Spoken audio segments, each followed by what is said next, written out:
What do you get by keeping Bill Belichick around? Probably a question they're asking themselves in North Carolina this week. Yep. Hey, I feel like you and I have been aligned on that. What a debacle, Mike. huh? Oh, just I mean, it's kind of like you didn't see this coming, huh? Did you vet the guy at all? Did you talk to anybody in NFL circles before you hired the guy?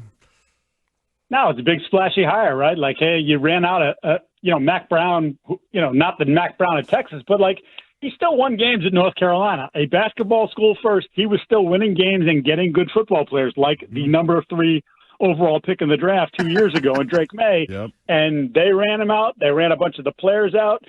But one of the best parts about this, or not best parts, but like when you go back and like you read the reporting on it, like how they fired everybody when they first got there, and then they had to hire some people back because they didn't know how to recruit. Oh. They didn't know how you book tickets and things like that. And well, even then, clearly they didn't get the message because they've screwed that up too. But like it just, absolute debacle. And the kids are all getting completely screwed there. I mean, the program is in the toilet right now. Can I follow up on this? Absolutely, keep it going. You're rolling. What do you think? Everybody's reading into, of course, those statements that they both put out on Wednesday night. I don't know how through the first 5 weeks they have 7 more games. Mike, do you see this thing lasting to the end of the season, or do you think they part ways before? So an interesting part of this, when all the stuff came up now about the recruiting violations. So now the school knows, and some people at the school might have been the ones that blew the whistle. So you start to think about like, okay, well, can they negotiate the buyout down from $20 million? But the longer that they keep this going, like you can't then turn around at the end of the year, fire him and say, well, a big reason we're firing him is because of the recruiting violations. Well, you've known about it. So unless they're saying like you got to go through due process here or whatever, like it would seem to me this is something that would have to happen sooner rather than later if they want to, get out of money. Some of, if not all of the money. Yep. Wow. Go ahead there, Fitz.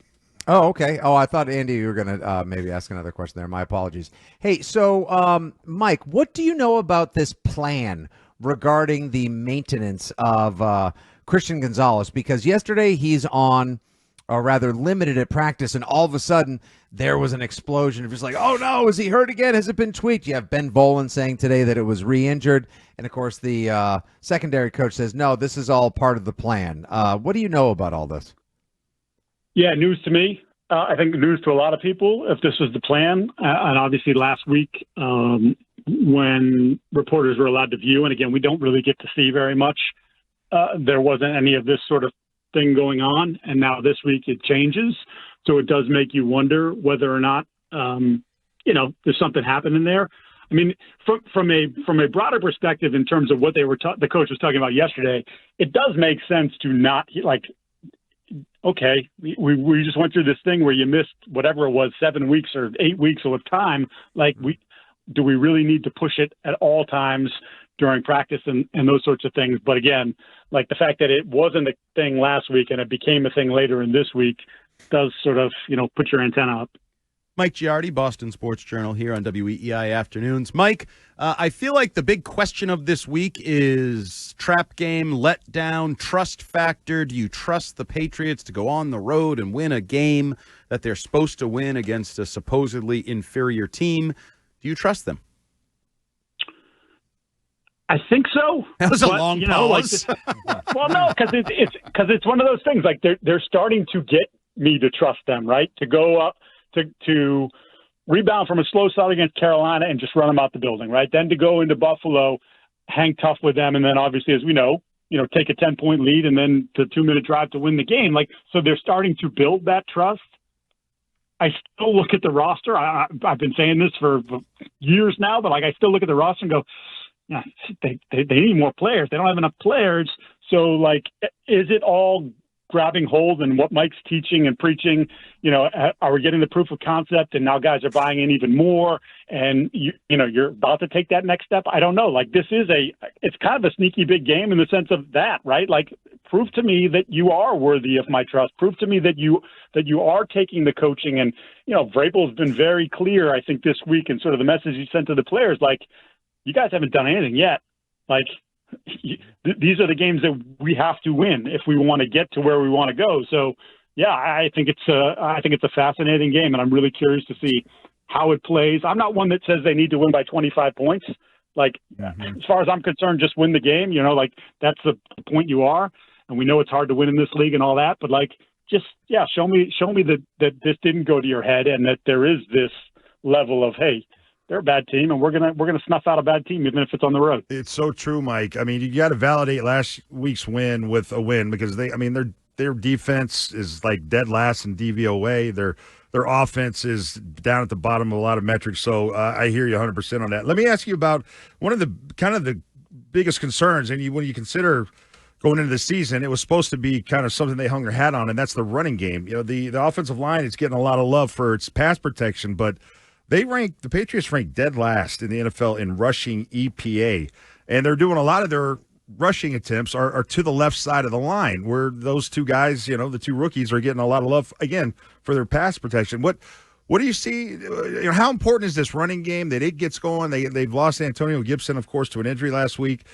It feels like that's got to be something that just has to get better if this offense wants to go or it needs to go. Yeah, I mean, you lose your best runner, right? Gibson was your best running back last year. He's been your best running back this year. And now not to have him certainly adds another layer to the challenge of getting this running game going. What's interesting, and I kind of did a deeper dive on this yesterday and digging up some numbers, like they're actually 13th, I believe, in yards before contact. So what essentially that means is your offensive line has generally done a pretty good job, a better than average job of creating space, and the runners aren't doing their part, which is why I think I've talked to you about the Trevion Henderson thing. Like everybody let it go. So we saw it in August, and you're thinking like this guy's going to be a stud. And I'm not ruling that he's still not. I still believe he can be a stud, but like he's still learning, and he's not been patient enough, or something. He's moving too fast, and you run into contact and those sorts of things. So, and then I think Ramondre, the conundrum because of the fumbling is that there are times like where he's running protectively instead of running instinctively because he doesn't want to put the ball on the ground again, and he did last week. So it's a fine line they're trying to walk. I know you guys had McDaniels on earlier, and he preached it to us this week, and he preached it to you guys, and nobody wants to hear it, but there's just some patience. Like they didn't spend a ton of time in pads. Josh mentioned that, it's time on task, it's time in pads. And when you think about how they ran this summer, and they just haven't done a ton of it. So that's an area that's clearly lagging. We'll see if they can get it up to speed. Mike, checked out your podcast. I saw that you had Nick Underhill from New Orleans Football. Yeah, he does a nice job. What did you learn about the Saints from your chat with Nick Underhill from New Orleans Football, and especially their defense and what kind of problems it may give the Patriots? So the way they play defense under Brandon Staley, the defensive coordinator, obviously comes from the Fangio tree and was a failed head coach for the Chargers, is they don't want to get beat over the top. But the problem with that is they're like they don't change really. So they'll pick you apart. They'll just allow an 8-yard completion after an 8-yard completion after an 8-yard completion and feel proud of it because they made you drive 12 plays for 75 yards and you scored a touchdown. When they say, well, you didn't give up the big play, that's been sort of their MO. Their other problem this year has been, and they thought it was going to be a strength, is their ability to stop the run. They can't stop the run. So once again, last week I said, if you can't run against the Bills, who can you run against? Well, now we're in another spot where if you can't run against the Saints, who can you run against? It seems like there are some opportunities there. And I'll give you the other one. Spencer Rattler, and I watched 3 of their games to get ready for this week. He's playing pretty good. I'm not telling you he's Drake May, Caleb Williams, Jaden Daniels, not telling you any of that, but he's playing at a competent level. And it's actually funny talking to Nick. He's like, they're going to be in this situation where they're probably not going to win a lot of games. They drafted Tyler Shuck in the 2nd round, and at some point they're going to want to see if Shuck can play, but it's not as if Rattler's not, at least to this point, hasn't done anything to lose the job, but he plays with that sort of, he's a risk aversion, if you will, and it's kind of like at some point you might have to just let it go and try to make some plays here, and then we'll see, but there's some pieces around him. Certainly the receiving core is pretty good, tight end and wide receiver. Do you know, Mike, that their top 2 wide receivers do not have one one explosive play all season? It's so to prove your point, it is the quintessential dink and dunk offense. Yeah, and he was talking like because Chris Olave is the name that comes up as a potential trade target, and he's had concussion history issues, and like Nick didn't. He was just saying like he's the best player on the team by far, and if I was him, based on where they are in this rebuild, I'd want to go because I'm not going to get them. People are going to look at me and go, well, no explosive. To your point, he had I think it was a 10-catch game earlier this year for 57 yards, and it's like he's better than that. He's more like Garrett Wilson than than the numbers that he's putting up, and it doesn't seem like he's going to get that opportunity there. They could be a team that picks in the top 3 and ends up drafting a quarterback, in this next go round. So who knows? But a good player, and they just it's check down city. It's wide receiver screens. It's little crossers, but it's nothing vertical. Vrabel needs to chat him up before the game. Chat him up. Hey, I would. Hey, you know what? I really like your work, bud. I really like it. Mike, before we let you go real quick, I want to ask you a question that I asked Fitzy to lead off the show. Which Patriot not named Drake May has become the most important player to this team 5 games into the new season?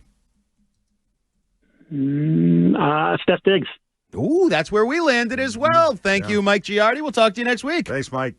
Take it easy, guys. All right. Thanks, Mike.